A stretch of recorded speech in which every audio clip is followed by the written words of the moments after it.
prices in many areas not responding to tariff increases and seeing that, well, wait a minute, maybe the surprise here in the next 6 months is going to be much lower inflation, thanks to certainty now, more certainty about tariffs, tax policy, government spending, and regulation or deregulation, that we're getting ready to move from this rolling recession into a much stronger than expected recovery.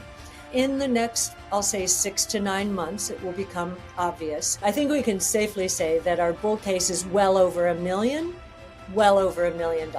in 5 years. In a market showing cracks of dissent within the Federal Reserve for the first time in decades, Cathie Wood of ARK Invest is laying out a powerful counter-narrative. She posits that after a prolonged rolling recession that has hit sectors like housing, the economy is now poised for a stronger than expected recovery. This recovery, however, will not be inflationary. Instead, it will be driven by a massive deflationary boom, powered by the convergence of 5 innovation platforms: AI, robotics, energy storage, multi-omic sequencing, and blockchain technology. She argues that as these technologies, like AI whose training costs are dropping 75% annually, unleash unprecedented productivity, the biggest economic surprise will be how low inflation is headed, setting the stage for a new era of growth. Subscribe to Daily Bitcoin Trends for expert insights, real-time market updates, and proven crypto strategies. No hype, just smart analysis to help you make better decisions in crypto. I think it was interesting in the Fed vote today, there were 2 dissents, and we have not had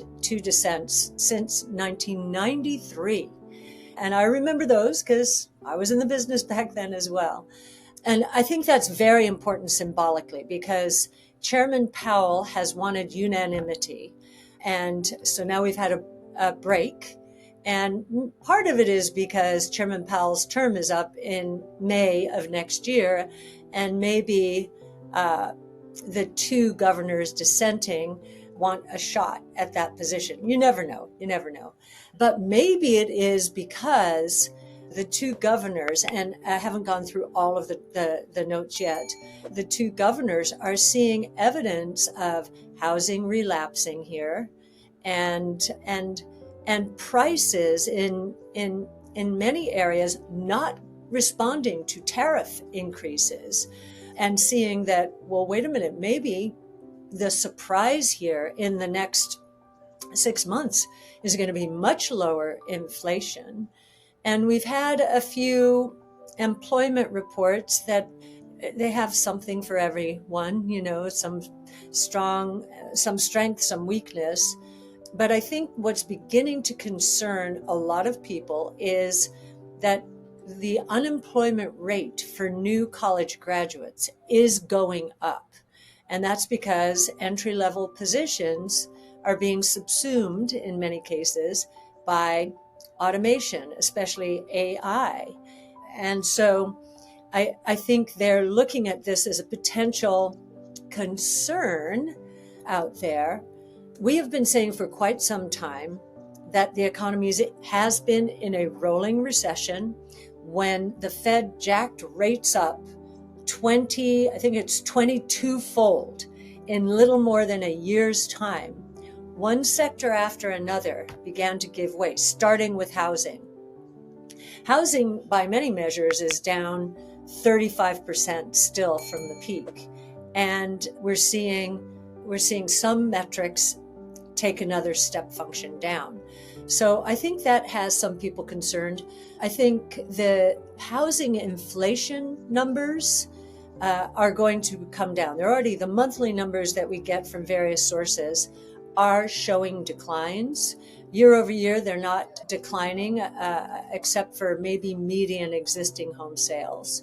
But we do think that one of the solutions to the affordability crisis, if sellers really want their homes to move, they're going to cut their prices.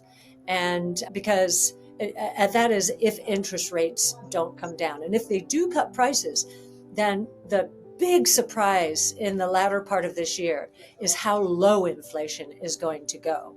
And there's a big lag between the time home prices fall and they get into the statistics. and leave the statistics as well. So this is going to be with us for quite some time. So I think we've been saying we believe that thanks to certainty now, more certainty about tariffs, tax policy, government spending, and regulation or deregulation, that we're getting ready to move from this rolling recession into a much stronger than expected recovery. In the next, I'll say 6 to 9 months, it will become obvious. With productivity, one of the biggest surprises, it's already strong given the slow growth rates in the economy. I think year over year, it's still up above 2%, but we think it's going much higher thanks to all of the technologies around which we have centered our research. So robotics, energy storage, AI, very importantly, blockchain technology, obviously important here, and what we call multi-omic sequencing in the life science space. All of those innovations are incredibly deflationary. And the best example probably is AI.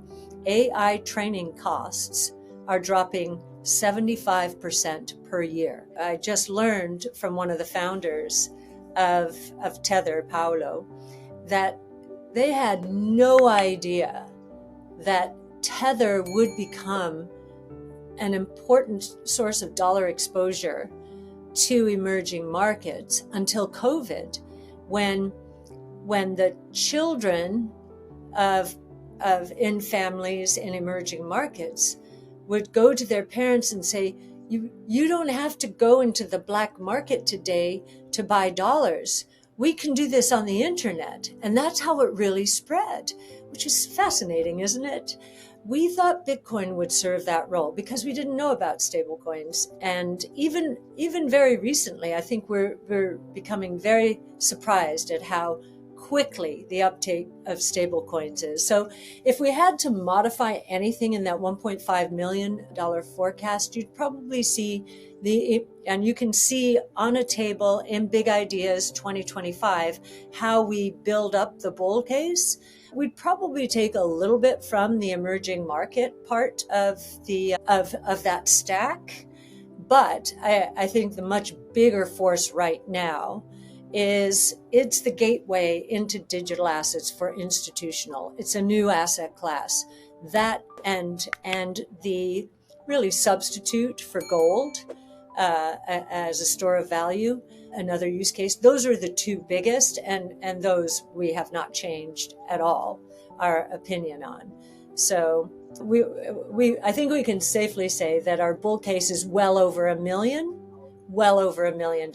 in 5 years. Within this innovative future, Wood's conviction in digital assets remains a cornerstone, though with insightful new nuance. She reaffirms ARK's bull case for Bitcoin reaching well over 1.5 million within 5 years, while acknowledging that stablecoins like Tether have captured a significant portion of the emerging market payments use case, a role they once saw primarily for Bitcoin. She stresses that this does not weaken the core thesis. The two largest and most powerful drivers for Bitcoin's valuation are now in full effect: its role as a premier gateway for institutional investors into a new asset class, and its validation as a bona fide substitute for gold as a global store of value. These institutional and digital gold theses, she argues, are more than powerful enough to propel Bitcoin to their long-standing price targets. We are watching our clients and guiding them carefully into the ecosystem.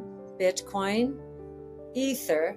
We do have private funds which had a very heavy weighting in Solana relative to ETH until recently. And, we made a very good move at a good time as Ether started to outpace Solana. So those are the big three for us. And, we're watching layer twos, of course, as well.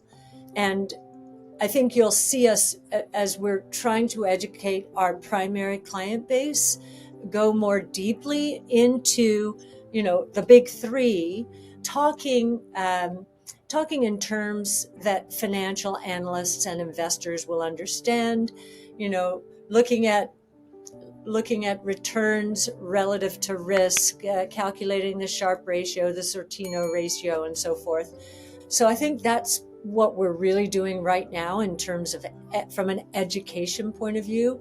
That paper is in process. And the other thing we're going to do, like we have done with Bitcoin, so we put out something called Bitcoin Monthly. It's probably going to be Bitcoin bi-monthly, and we're going to layer into the alternative months Ether, Solana, and then the longer tail. So, and what this does is analyze on-chain or look at and evaluate on-chain analytics, as again we educate our investor base about the kinds of signaling properties that these protocols have that we don't have in equities or bonds, because the transparency just isn't there the way it is in blockchain technology. So we'll do ETH, Solana, and others as time goes on, and as they begin to show themselves as interesting, especially to institutional investors. Next generation internet includes both crypto and AI, so that agentic AI theme.